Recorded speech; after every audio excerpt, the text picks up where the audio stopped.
ఒక్కడన్నాడంటే నేను యేసును వెంబడిస్తానని. పాస్టర్ గారు, ఈ రాత్రి ఒక్క చేప మనకు పడింది అనుకో, చెప్పండి, వెంబడించడం, యేసయ్యని వెంబడించడం మొదలుపెట్టింది అనుకో, చెప్పండి, ఇక కొంతమంది అడ్డం పెడుతున్నారు. కుర్చీల్లో కూర్చున్నాడు, స్పీకర్ అంట. ఇప్పుడు ఒక్క మందిరం పడేశాడు అనుకుంటా, ఇప్పుడు దేవుడు 100 మందిరాలు కట్టించబోతున్నాడు. రగులుతుంది. హల్లెలూయ, హల్లెలూయ. అయ్యగారు, అర్థమవుతుందా మీకు?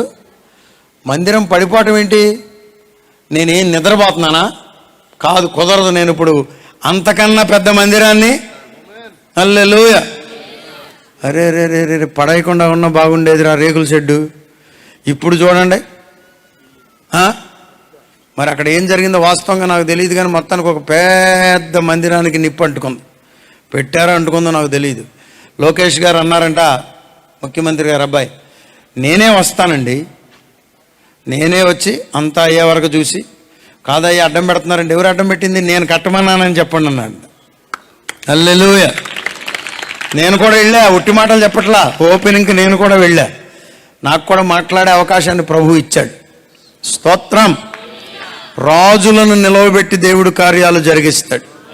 మీరు ఎక్కడ కంగారు, ప్రభువును వెంబడించడం మొదలుపెట్టేటట్లుగా చేయండి. ఒక కార్యం జరగటం ద్వారా, చెప్పండి, ప్రజలు ప్రభువుని వెంబడిస్తారు. ఒక స్వస్థత ద్వారా ప్రజలు ప్రభువుని ఎక్కడ దాకా వెంబడిస్తారంటే, కిషోర్ గారు, నిత్య జీవము వరకు వెంబడిస్తారు. దేవునికి స్తోత్రం. నేను ముగించేస్తున్నాను ఈ మాటలు. వీటి చూడండి, ఇప్పుడు ఇక్కడంట బహు జన సమూహములు ప్రభువుని, ఈ రాత్రి మాకు ఎవరు కావాలో తెలుసా? ప్రభువును వెంబడించే జన సమూహం కావాలి. ఎవరిని వెంబడించాలి చెప్పండి, చెప్పండి. ఒక ముసలమ్మ వచ్చింది, ఏం పెట్టిందో ఏమోనయ్యా అంది. ఏంటమ్మా అన్న? కుక్క పిల్ల వెళ్ళినట్టు వెళ్ళిపోతున్నాడు అయ్యా. దాన్ని అమ్మటంటుంది, కోడలు అమ్మటంట. అర్థమవుతుంది? ఇంకా ఇటన్నా పోతే అది వేరే సంగతి. కోడలు అమ్మట వెళ్తే కూడా తప్పేనా? గిట్టదు కొంతమందికి. యేసు రక్తమే జయం.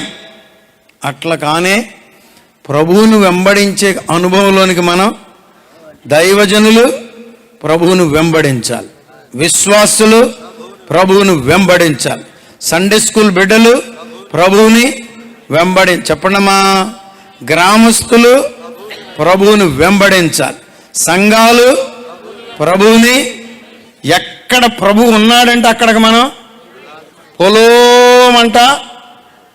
నేను వెళ్ళను, అది మా మీటింగ్ కానే. రాగరా నాయన, అది మీ మీటింగ్ ఏంటి? నీ మొహం. ప్రభు ఉన్నాడా లే, అది చూసుకో చాలు, ఇంకా ఏం అక్కర్లా. నేను వెళ్ళిపోతాను ప్రభువా, నువ్వు ఉంటే చాలు, నేను వచ్చేస్తా. కారణం ఆయన నీతో మాట్లాడతాడు, కారణం నిన్ను స్వస్థపరుస్తాడు, కారణం నీకు రొట్టెలు పంచుతాడు, కారణం నిన్ను గొప్పగా చేస్తాడు, కారణం నీకు కృపనిస్తాడు, కారణం నీ పాపాన్ని కడుగుతాడు, కారణం నేను పరిశుద్ధునిగా చేస్తాడు, కారణం నిన్ను పరలోక రాజ్యానికి చేరుస్తాడు, కారణం నిన్ను నిత్య జీవము వైపు నడిపిస్తాడు. ప్రభువును వెంబడించడం నీకు ఎంతైనా అవసరం.